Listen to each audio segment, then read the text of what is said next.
Dubai Emirates റോഡിലുണ്ടായ mini bus അപകടത്തിൽ 7 പേർ മരിച്ചു. അതേസമയം മരിച്ചവരിൽ 6 പേർ ഇന്ത്യക്കാരാണെന്ന് ഇന്ത്യൻ അധികൃതർ സ്ഥിരീകരിച്ചു. റോഡരികിൽ നിർത്തിയിട്ടിരുന്ന ചരക്ക് ലോറിയുടെ പിൻവശത്ത് മിനി ബസ് നിയന്ത്രണം വിട്ടിടിച്ചാണ് അപകടമുണ്ടായത്. ഇടിയുടെ ആഘാതത്തിൽ മിനി ബസ് പൂർണ്ണമായും തകർന്നു. മരിച്ച ഇന്ത്യക്കാരിൽ 3 പേർ ഹൈദരാബാദ് സ്വദേശികളും 2 പേർ ഉത്തർപ്രദേശുകാരും ഒരാൾ പഞ്ചാബ് സ്വദേശിയുമാണ്.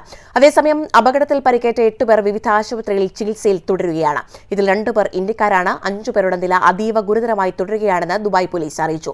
അപകടത്തിൽപ്പെട്ടവർ ദുബായിലെ ഒരു സ്വകാര്യ സാങ്കേതിക സേവന കമ്പനിയിലെ ജീവനക്കാരായിരുന്നു. One anchor every week, 20 years, 1,000 episodes on one TV channel. Middle East this week, an Elvis Chumar TV show. Exclusively on Jai Hind TV.